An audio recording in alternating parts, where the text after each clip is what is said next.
This feels like one of the dumbest heel face turns I have ever seen in fiction. Okay, so Exide this week is pretty much just is a reassertion, so to speak, of the status quo, with Chronos taking control of Kamen Rider Chronicle and trying to make deals with both sides about their respective management, and how Chronos will control the Kamen Riders so the Bugsters have free reign, and then telling the Kamen Riders, when Emu confronts him over it, that he will keep the Bugsters under control so the Kamen Riders will have free reign and no one else will die in this. He is, of course, playing both sides, showcasing how someone gets infected. Chronos comes to intervene on the Kamen Riders coming in to stop the infection and defeat the Bugster, only for, after Chronos intervenes and stops them from doing that, he then showcases himself with the Master Kamen Rider Chronicle, Gashat, deleting the Salty Bugster, and disabling his ability to revive automatically. He is effectively dead unless Chrono deems him appropriate to revive, and arguably, since they died like this, they might not have memories carry over of their past personality. This will explain how Lovrika is going to come back in the future, as from preview images, yeah, he's going to come back.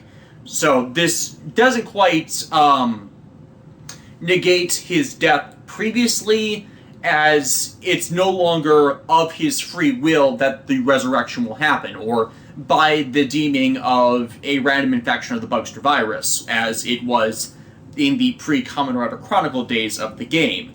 So essentially, Chronos has all the cards, and Parado is paralyzed with fear due to the weight of his own mortality, which he's like shaking, he's perspiring, he's having an extreme fear reaction in a way I haven't really seen in Kamen Rider since Shotaro. I want to say Shotaro being affected by Terror's power in Double. Granted, that's biased because I rewatched Double in the last few months to for the upcoming review of it, but it seems like a more restrained but similar reaction. I mean, Shotaro was pretty over-the-top screaming at everything, but the body language is more what I was inferring in this, for those who are coming in to comment on how it actually is depicted entirely differently. No, the underlying body language of that fear is palpable here, and goddamn, I love it when these shows have really good acting underlying all of it. So yeah, in the first battle of the episode, Chronos drags Brave away using his pause ability, and then makes a deal with him. He'll give him Proto-Dragonite Hunter in exchange for assisting him in administrating Kamen Rider Chronicle and keeping the other Kamen Riders under control. Essentially, Chronos is delegating now to underlings to keep everyone in line, so it's not like you defeat me, you defeat the entire my entire master plan. Which, admittedly, they could when they realize a way to get around Chronos' ability, and it's because of Dan himself.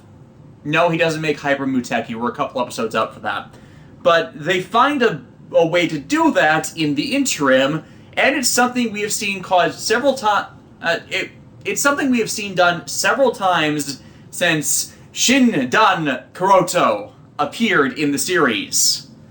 Him being sucked into a Bugster buckle, into the bug visors, previously shown with Poppy Asuna doing that to him with her own Buggle Driver's Y and its related bug visor, but Emu realizing that if Kuroto is sucked or sends himself into Kronos' bug visor, he will be immune from the time stop, he will be sped up with the time stop, thus he can grab Chronos while he's in the time stop and disable it and restrain his hands from actually getting to the buttons again. And admittedly, they could have done this before he pressed the time stop button, but then they can immunize him like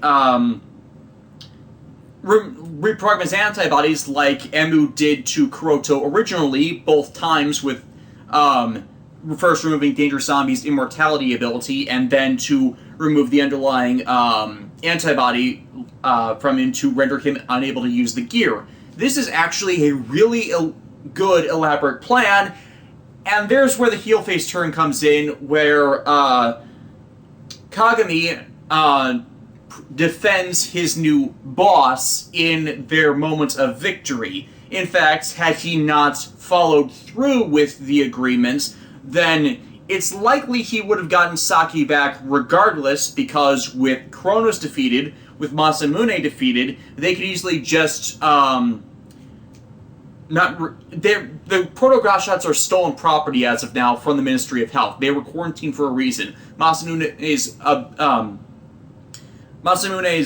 reacquisition of them was illegal. Thus, there are legal precedents and grounds to take them back from them, since they were confiscated, and the reason for their confiscation has not changed. So, the logic in the episode of why Masamune says he has them again is because they were originally his company's property. But, due to the hazard to everyone's health they are, and them being the originating root of the Bugster infection in everyone, there were grounds to keep them isolated, there were grounds to keep them quarantined, and in the Ministry of Health's care. So, had they defeated Chronos with the reprogramming ability, removed Masamune's ability to use the Chronos gear, there would have already been the grounds to reclaim them, and thus for CR to get them to try and start attempting to get people re-emerged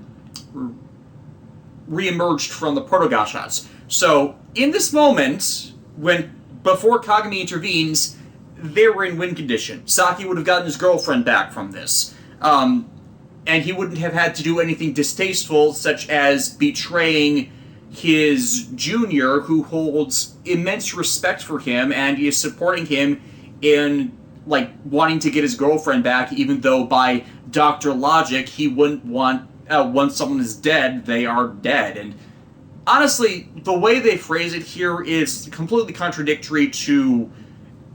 I feel it's contradictory to actual medical personnel, since, they do perform resuscitations and revivals to people in just death-like states, or are on the verge of death, or are dying, or have been declared dead, or people think are dead, I should say, not declared dead, and then end up reviving them through CPR, through the paddles, through extended care in the case of comatose states where people think they are brain dead but then recover. It's not an absolute to just give up on them just because you believe they're dead. If there is a chance to revive them and restore their life, they take it. So this slanted perception that just because they're dead, they are perceived to be dead,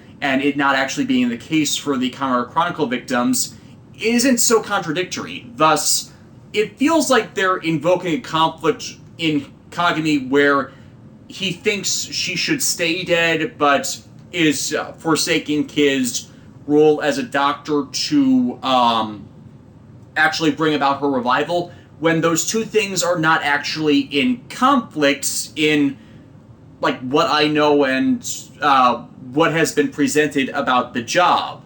And the perfect surgeon, the perfect doctor, the super doctor, as they keep referring to Kagami as, I would think would know this, and even with his detached nature, I would think he would not be this asholish about this. So his heel face turn here feels stupid.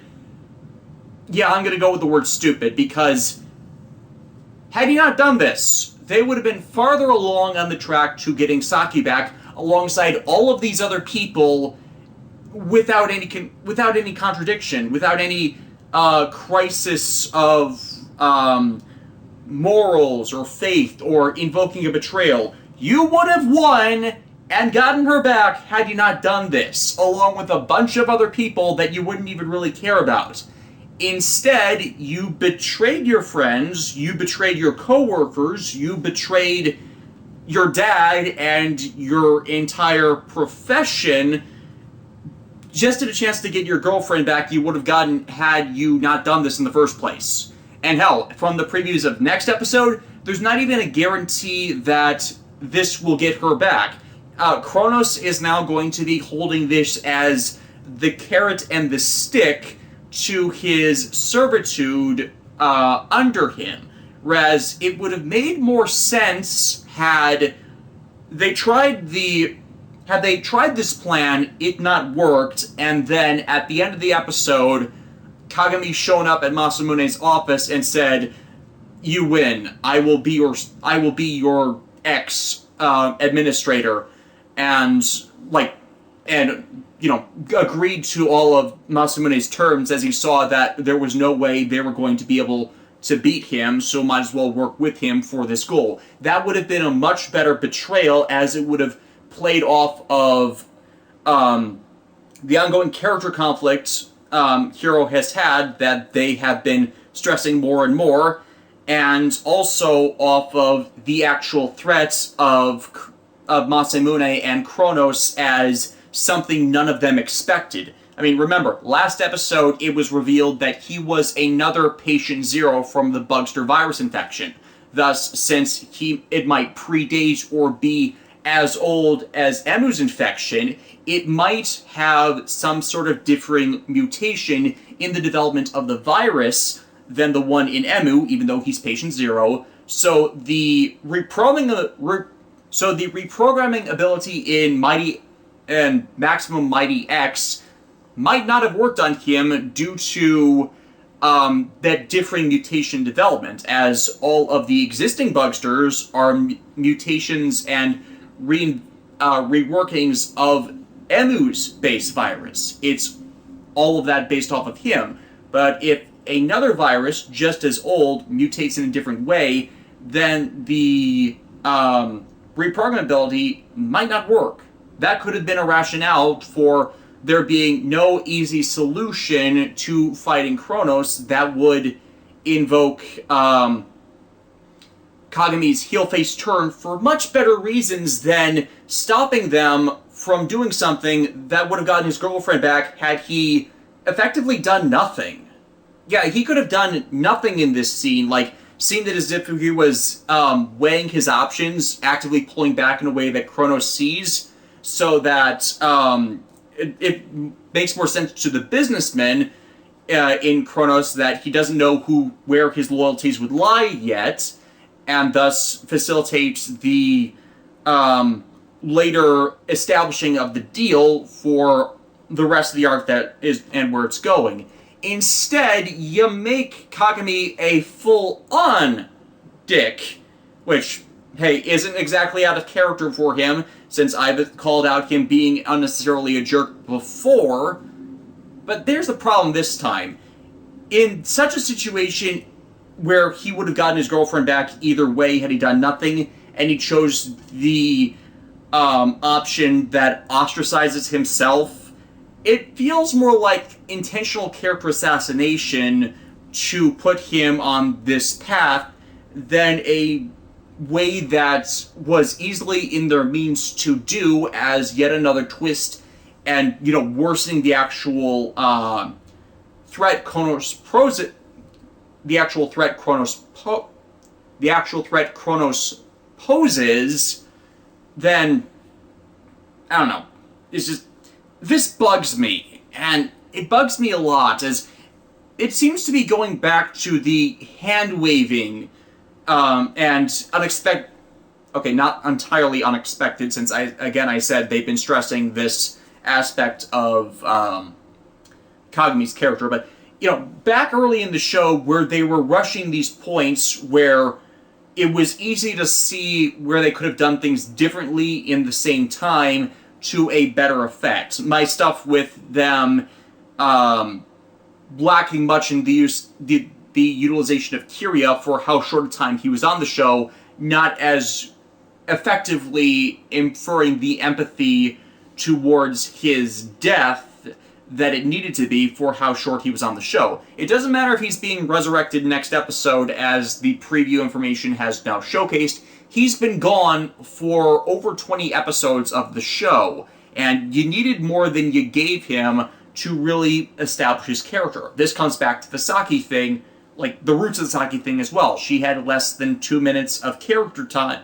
time on the show to establish this long journey and this crisis for Kagami to eventually result in this, and that it doesn't seem like it's justifying itself from how they executed it.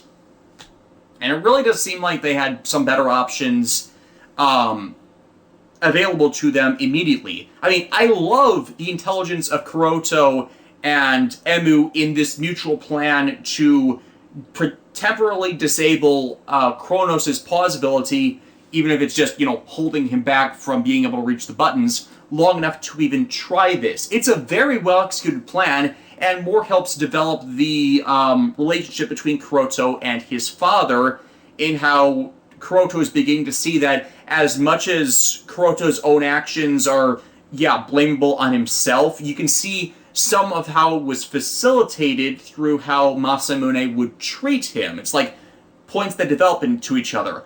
Admittedly, some of how it's phrased in the episode is trying to shift the blame off of Kuroto himself, which, as I've said before, is a terrible thing to do, as you should not remove responsibility from someone's actions in this kind of way, like ignore that they happened. You shouldn't, or shifting it to someone else who was actually non-culpable because, they weren't the ones that actually did this or escalated to these tiers. Masamune, at the end of the day, is still a businessman. He's a psychotic businessman, but he's still a businessman. Kuroto is the one who actually went around